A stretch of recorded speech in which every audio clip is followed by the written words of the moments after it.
He was 10 years old when they placed the crown on his head. 10 years old, and the most powerful empire in the known world was now his to command. His name was Romulus Augustulus, and in the year 475 AD he became the last emperor of the Western Roman Empire, not because he was chosen for his strength or his wisdom or his vision. He was chosen because he could be controlled. That is where this story begins, not with a battle, not with a plague, not with some foreign army breaking through the gates. It begins with a boy who never had a choice, placed on a throne that was already collapsing beneath him. But to understand what happened to Romulus, you have to understand what Rome had already become by the time he arrived. By the mid-5th century, the Western Roman Empire was not the Rome of Caesar or Augustus. It was not the Rome of legions stretching from Britain to the Euphrates. That Rome had been fracturing for generations, pulled apart by civil wars, by military coups, by emperors who lasted months before being killed by their own generals. Between 455 and 476 AD, the Western Empire cycled through 9 emperors in just over 20 years.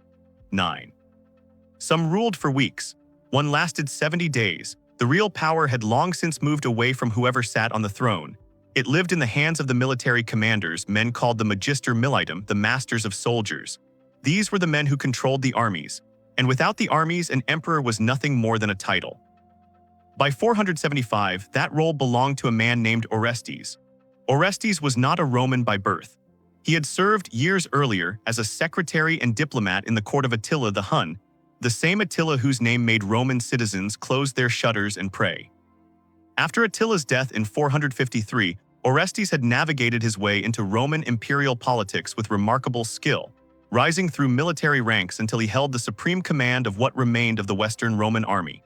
In the summer of 475, Orestes moved against the sitting emperor Julius Nepos and forced him to flee across the Adriatic Sea to the province of Dalmatia. Nepos survived. He would continue to claim the title of emperor in exile, and historians would later debate whether he, not Romulus, was technically the last legitimate emperor of the West.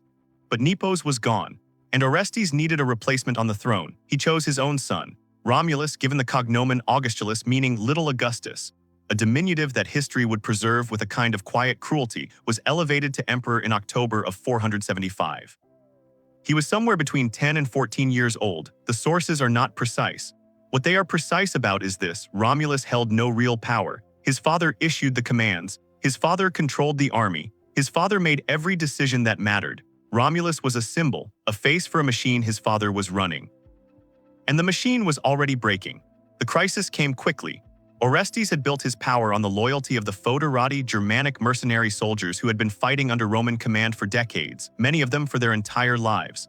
These were men who had bled for Rome, who had defended its borders, who had watched Roman citizens live on land that those same soldiers could never own. They wanted land, a third of Italy specifically. It was not an unreasonable demand, given everything they had given. Other parts of the empire had settled Germanic soldiers on land before, but Orestes refused.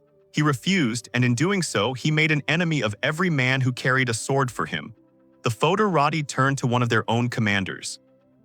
His name was Odoacer, sometimes written Odoacer, a man of Germanic origin, likely of Syrian or mixed tribal descent, who had risen to a position of military leadership within the Roman system.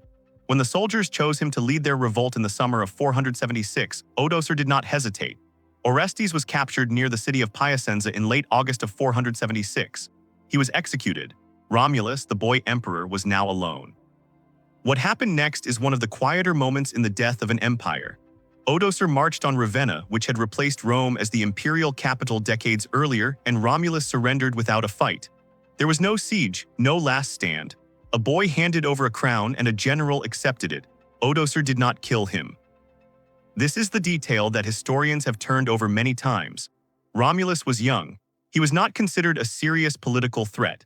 And some ancient sources suggest Odoacer found something almost pitiable in the boy, a child who had never asked to be emperor, who had never held real power, who was himself a victim of his father's ambition.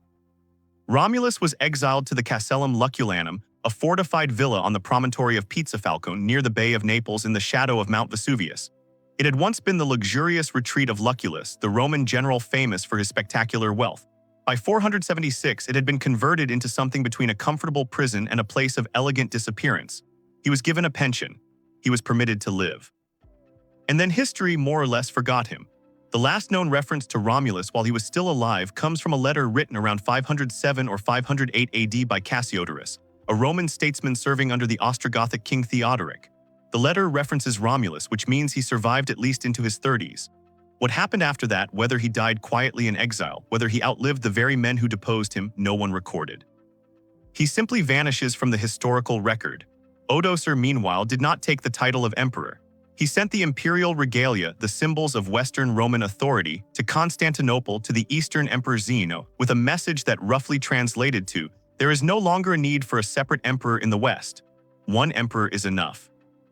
Zeno accepted, and with that exchange, the Western Roman Empire ended, not with a final battle, not with a sack of Rome, not with fire and catastrophe visible from a distance, but with a diplomatic letter and a child living quietly by the sea. Historians mark September 4, 476 AD as the official date of the fall of the Western Roman Empire.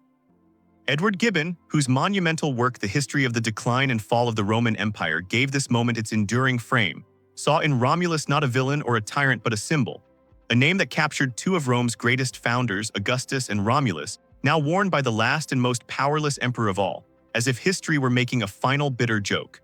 But the deeper pattern here is not about Rome. It is about what happens when power is handed to someone who cannot hold it, not because of their own weakness, but because the systems surrounding them have already failed. Romulus did not destroy Rome. Rome had been destroying itself for a century before he was born. The coups, the civil wars, the hollowed-out institutions, the generals who answered to money and land instead of the state, all of it was already in motion long before a boy was placed on a throne and told to be emperor. He was the face they put on a collapse that had no single face. That is the real lesson buried in this story. Not that a child emperor ended an empire, but that by the time a child emperor was necessary, the empire was already over. The men who put him there knew it. The soldiers who removed him knew it. Everyone knew it except perhaps the boy sitting in a throne room in Ravenna, wearing a crown that meant nothing, waiting for something no one was going to tell him. He was 10 years old when they placed the crown on his head. And in the end, the most powerful empire in the known world did not fall because of him. It fell because of everyone who came before him, and everyone who decided that a child on a throne was close enough to power to be worth calling it that.